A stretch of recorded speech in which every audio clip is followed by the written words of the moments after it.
guys, welcome to Faith Talks with Kia. Real talk for real people from a biblical perspective. Today we're here, we're excited, we're going to share our story.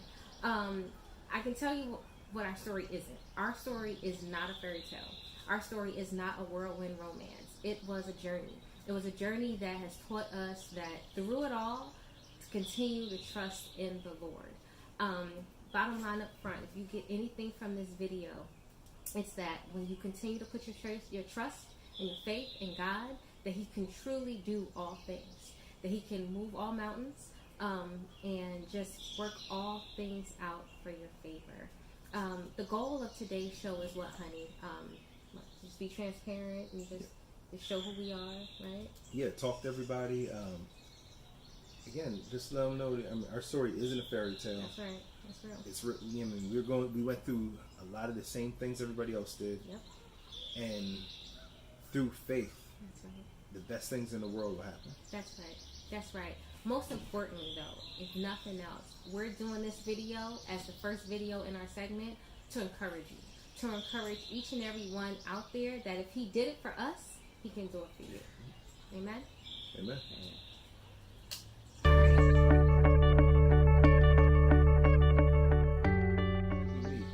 So initially we were both in high school. 1997. Yes, 1997. We're both in high school, and a friend of Kia's, actually like a friend of mine. Yep. And I just knew that she was this cute girl in school. I'd seen her around, met her a few times. All my friends thought she was a little rich girl, and hey, I wanted to shoot my shot. It wasn't anything more than that. I wasn't looking this girl in high school like, hey, I'm gonna marry her one day. No, I just wanted to get close to her. Mm-hmm. That's right. That's right. Yeah. And then, so what? Me and my girlfriend, we came around the way, and we met that first time, and then we started just kind of meeting up when my friend and your boy would get together, and we would kind of all just hang out. Mm-hmm. And I remember, y'all, he used to have this picture of me. And again, it was in high school, that he used to keep in the dashboard of his car. So like every time he would come around the way, or every time we would come through the neighborhood, like my picture would be in the dashboard. Like he kept it there all the time. But whatever. Like it was there when we would see each other. It was cute. It was cute. I will say it worked, because I was like, oh, okay, this guy is, he's something. He had green eyes, so he thought he was all that. You know what I'm saying? But it was cool. It was all good. I kept that picture there all the time.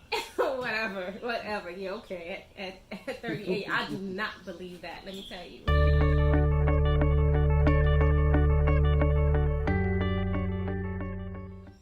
So, fast forward a couple years.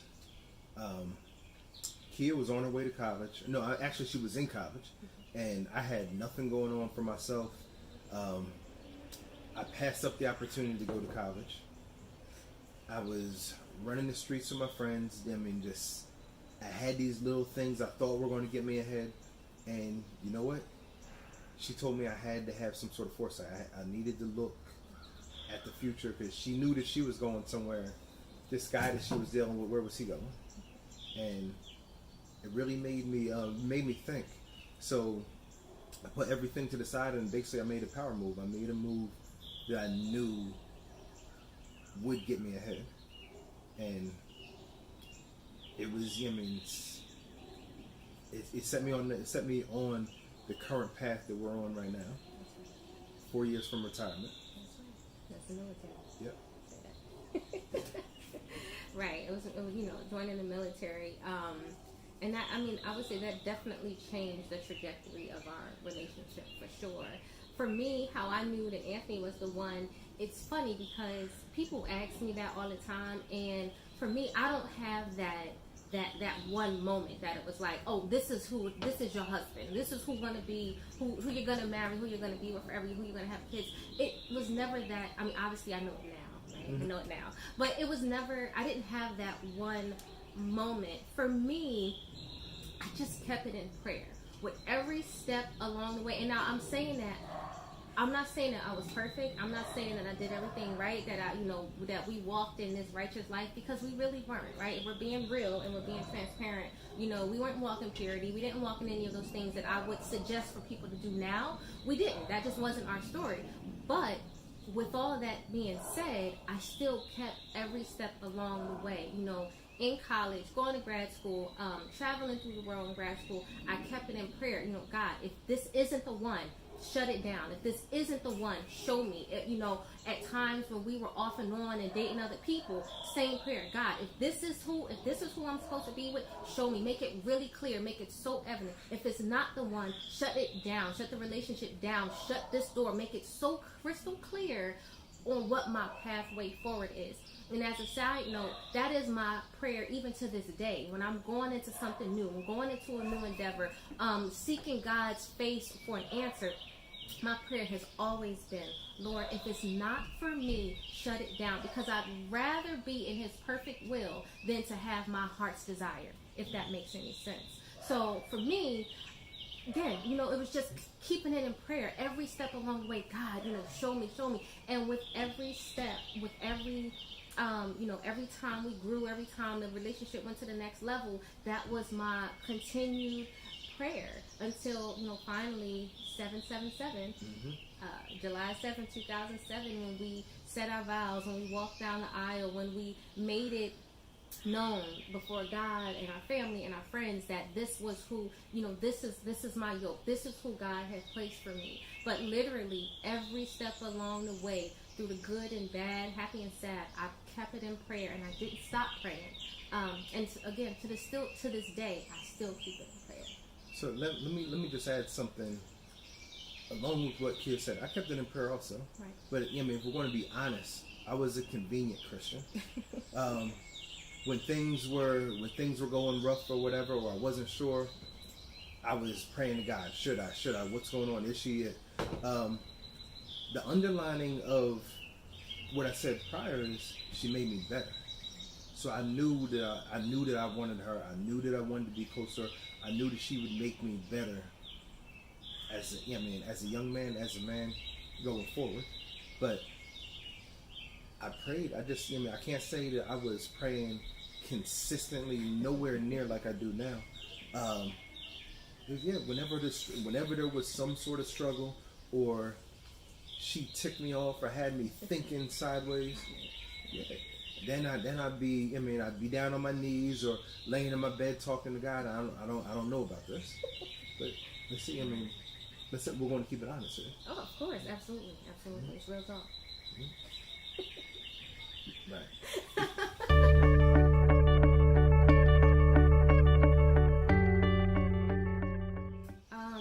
So for me, after graduate school, when I was nearing the end of graduate school, getting my master's degree, Anthony was deployed. He was overseas with the military. He had been traveling the world with the military. I had been traveling the world literally with my graduate program at Temple University, and it's like, life had just taken us into two completely different directions. We had, for the first time in our lives, we had different friend groups. We had different environment. We had a different difference of opinions on a lot of things.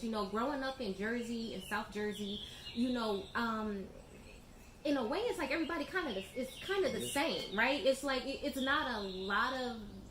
We just kind of were what we were. We were who we were, right? I don't even know if that's right grammar, but you guys know what I mean. We just were. We just existed. We were just who we were at that time. But the military for Anthony, and then college and graduate school for me, it's like life had taken us different ways. We had experienced different things. We had met different people. Again, kind of keeping it real. He met some, I met some. We just, different people, different interests. Like life had just taken us different ways, and in a lot of ways at that time we had broken up. And I just thought it was over. I was like, okay, well, clearly God has me on a different way. Clearly there is a different path. There is something else, something else out there, something else I'm meant to do, something else I'm called to do. And I really, at that time, I didn't see us getting back together. I didn't see it happening. Slowly but surely, you know, we, you know, kind of dating other people and doing other things. Slowly but surely, those relationships just started breaking down. And it's not, you know, I think I could say it. It's not that any of them were bad people, right? You know, nothing like that. Those relationships weren't meant to be. Clearly, it wasn't God's will for us in those relationships at that time, right? And so slowly but surely, as those relationships started breaking down, God kind of started bringing us back together again. And at that point, I was the seeker. You know, I think I called first. I definitely, you know, I kind of called first. And I think the first time I called, it was actually an accident. I think I might have like called by accident or something like that. Or I had like a question. I can't remember what it was, but I remember like the very first conversation. She was looking for a reason to call. Whatever. I was not. Anyway, shut up. But slowly but surely, you know, we just started, and it wasn't immediate. It wasn't overnight initially, but when we got back, it's like we got back. It's like when it did come back together, it was like, boom. It was like, this is it. This is exactly who we're meant to be. This is exactly who God called us to be. And I believe we were married like a year and a half later, right? Because that was what, 05, 06, something like that. No, that was like late 06. Yeah, and then we were married in July of 2007. So it's like, you know, it was really, really rocky for quite a while, right? It was really, really rocky. And then all of a sudden, when it clicked, it's like it clicked. So for me, it was around the same time. It was the same exact time, just two different experiences. For me, I called myself joining the military for us. And I like to say, oh yeah, I joined the military for you. And I joined the military in 04. Actually, I enlisted into the United States Navy. Enlisted in 03, left in 04, reported to my first command mid 04. And then by the time I got to my first command, spent a couple months there, and now I'm on my way to Cuba.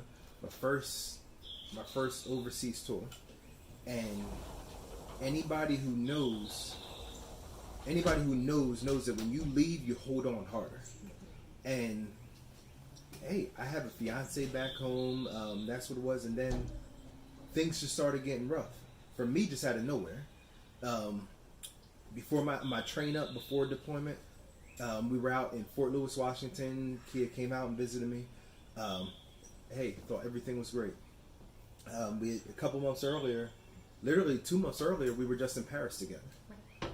And now, listen, I'm on my way over to Cuba. I get to Cuba. I'm there a couple of weeks, and the conversation starts to sound funny. Like a month later, the conversations are like worse. I mean, they're progressively getting worse. And like about 2 months into the deployment, we cease to be a relationship. I'm constantly holding on. I'm constantly trying to call back home. I'm constantly trying to it wasn't meant to be. Then when I get home, hey, we link up. I go to see her, and it was me trying to be the aggressor, and yeah, it did end up not working out. And I decided, hey, I'm moving on. I'm not putting myself out there anymore. And to be honest with you, I was seeing a few other people, and I just wasn't willing to put my heart out there. I wasn't willing to be somebody's boyfriend definitely not a husband or fiance, because I wasn't going to. And when Kia first started calling me, I didn't want to have those conversations. I didn't want to talk. I wanted to because in my head I'd moved on. That's what I kept telling myself. I'd moved on. The honesty was I really hadn't. And that's why I was holding on. I didn't want to be with anybody else.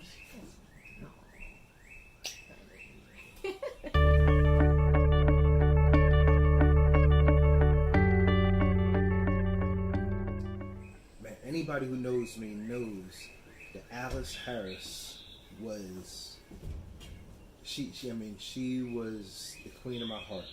I mean, she meant everything to me. when I was young and I had no get right in me, my grandmother prayed for me. When everybody else had lost faith in me and didn't believe that I could, my grandmother always had faith in me. She always prayed for me. And she told me, I'm praying for you and you're going to get right. That's right. She planted a seed in me that eventually grew and blossomed. In 2010, I was away at a military school. At this time, I'm in the Army, out in Arkansas at a school. And Kia's overseas in South Africa. And my grandmother is supposed to be going in for a routine operation. She goes in for the operation, and she doesn't wake up. I get the call from my uncles. I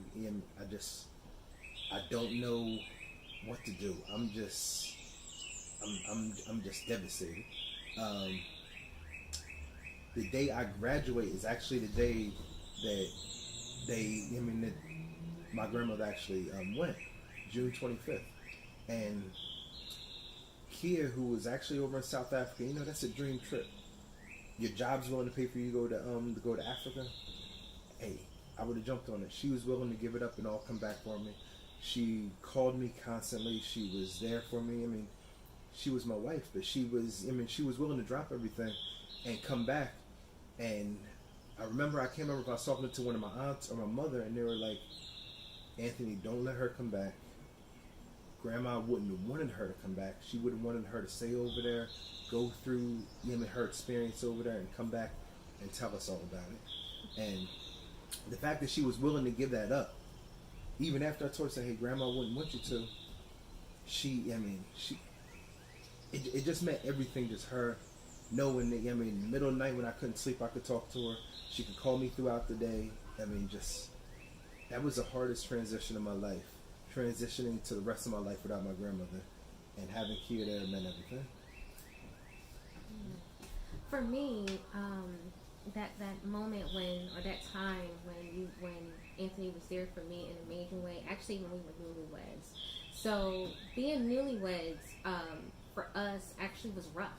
It was actually probably one of the most challenging and difficult times in my life, by no fault of our own. I had a wonderful husband who was supportive and loved me and all of that.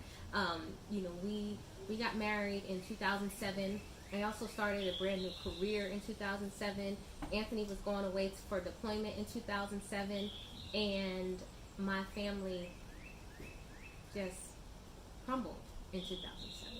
2007 was the hardest year for me ever. It was in so many ways I should have been happy and full of life, brand new career, brand new husband, brand new everything, right? Like the sky was the limit, but I was broken because everything that I knew, my foundation had crumbled. Everything that I knew, everything that I was just stripped away from me. It was like someone pulled the rug from under my feet, and now I had to be a wife and be an employee and try to put my best foot forward. And by the way, my husband was leaving for deployment in October of that year. It was a hard time. It was a really hard time. But Anthony, as newly weds as we were only married for weeks, like a few weeks, when life just started hitting us like a freight train, and it wouldn't stop. But Anthony was there for me. He held me down. He was always supportive, always encouraging, always with a warm word, always a warm hug. He never judged me. He never judged my family. He never talked down about what was going on. He never even switched up or changed on family, right? Sometimes when your spouses, see stuff, or your family, going through a certain situation, your spouse might start switching up, or, well, my family ain't going through that, whatever. He never did that. He never threw anything up in my face, and I need somebody, if I can just put a pen to catch that in your spirit. For my husband, for us, he never threw it up in my face. He never, hit me back with it. And I think it's really important for all relationships to understand, if you want a happy, healthy, successful relationship, don't bring up old stuff. If you get through a situation, if God has seen you through it, if you have found it fit to stay in the situation, to stay in a relationship, or to get through something, don't bring up old stuff. If you got through it, leave it there. If you grew from it, leave it there. Because one of the fastest ways to bring drama into your relationship is to bring up old stuff. So, but with that said, Anthony was just there for me. He held me down. I mean, he was obviously supportive, and when he went on deployment, financially, of course, he was, supportive and everything, and we stayed in contact. We were, always, video. By this time, video, but it's 2007, video calling was like a thing, and I think it was like MySpace or something. I don't even know what we were using back then. It was so long ago, but just knowing that I had a husband, a brand new husband, and that we were new in this thing. We were new in this game. It's not like we had 5, 6, 7 years under our belts to build or to reference, right? We were brand new, but he held me down like a king does. Like he was truly the head of his household, even though we didn't have a household, right? We didn't have anything, but he was truly a man of valor and a man, after God's own heart, and stepped up in ways that a newlywed and a young man who, getting ready to go off to his first deployment, he stepped up in ways that he shouldn't have to. He had so many things to worry about in his own life that was coming, being away from his own family for a year, right? But he still found it fit to step in there and be exactly what I needed at that time, and I will always be grateful for that.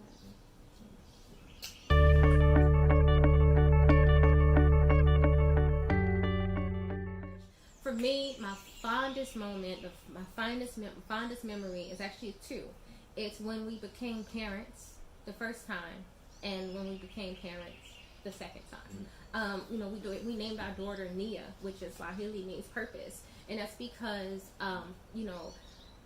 that's exactly what she shows us. It's so funny. My cousin the other day said, not everybody gets to speak to their purpose every single day. And I take that to the heart, because we named her that intentionally. We named her purpose because she is our purpose. With her, we both are better people. We're a better couple. We're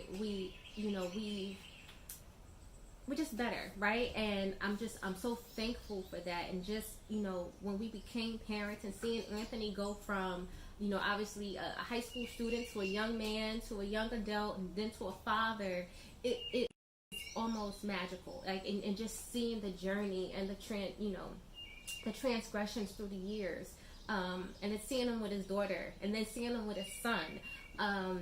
It's just, I don't know. It's just, yeah, my fondest memory. For sure. So for me, I think, it's a funny question, because marriage is built on fond memories.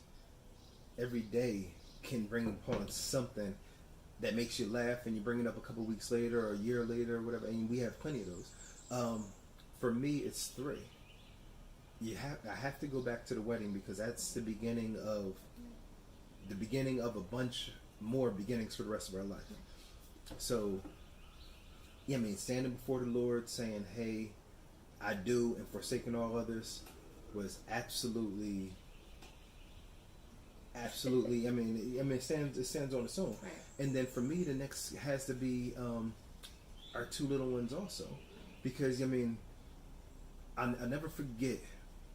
Kia's brother had a child just shy of a month before we had her first. Okay. And I remember he sent us a picture, and I remember talking to him, and he said, you don't know love until you hold that child in your arm for the first time. He said it's different. Okay. And all I knew is my baby's coming in another month or sometime next month. Right. I didn't understand what he was saying until I was in the hospital, and I held that little girl in my arms, and then 3 or 4 years later, got to do it again. That's you really realize the power of God when you're holding these 2 beings. One of the greatest gifts He gave us was procreation. Those 2 right there.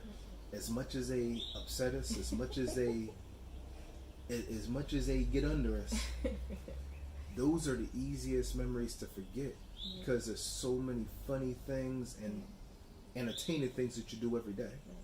But, I mean, we say every day, oh, these bad kids, but you know what?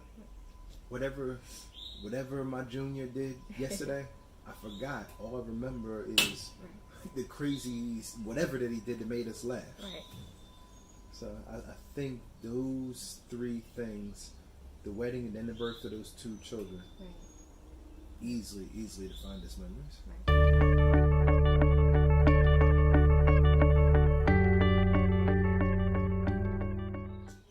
So, you know, this goes back to something that was told to Kia a long time ago.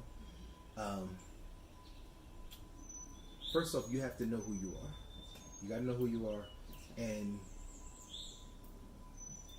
I think, I mean, you can't look. You can't look, because if you look, you'll find all the wrong things. First off, you have to be the best version of you, because the best version of everybody is a husband for somebody or a wife for somebody. If you are your best version, and then you, I mean, Mr. Right will find you. Just be you. Just be the best version of you, and stay in prayer, because the adversary is looking to get out. It is looking to send a guy who looks like Mr. Right, and looking for you to see all the wrong things and think that they're right. Be you. Stay in prayer. And everything, all the gifts and pleasures and wonders that God has for you, they'll be yours. It's too easy. That's right. I mean, I have really nothing to add. I think that's everything. I think being, open and honest with, again, who you are and whose you are, healing any brokenness on the inside. Because like my husband said, being the best version of you is going to make you the best wife or husband that you can be, right? But you have to be healed and you have to be whole first. And that's not to say that you won't go through things in life. I mentioned earlier when I was very broken and my husband kind of stepped in. That's not to say that you're not going to go through things in life, that as a husband or wife that you're not going to need, that strength from each other. That's not what I'm implying. But, basically what we're saying is that being the best version of you can be is going to make you the best, the best version of a wife or the best version of a husband that you can be. And again, don't look for someone to complete you, right? Be complete already, and look for someone that's going to enhance you, someone that's going to complement, maybe even supplement, right? But don't look for someone to complete you, if that makes sense.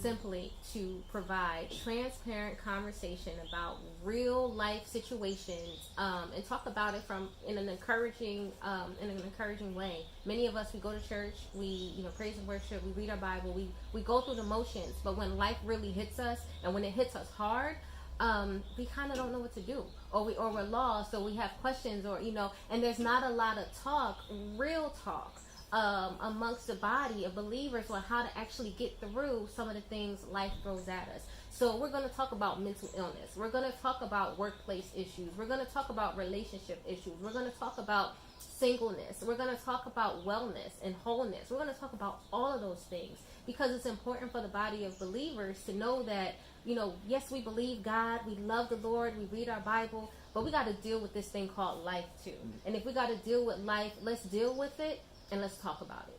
So that's it. That's our story. Like I mentioned earlier, it's not a fairy tale. It's not a whirlwind romance. It's just us. It's been a journey, and through it all, we have learned to trust in the Lord. We have learned to trust God in all things, knowing that He is causing all things to work together for our good. Romans 8:28. Just knowing that if God brought you through it, brought you to it, He's going to get you through it. So again, that's our story. And that's it. Thank you for tuning in. Please subscribe. If you have a thought or a question, please put it in the comments below. And thank you again for tuning in. And please have a blessed day. Bye.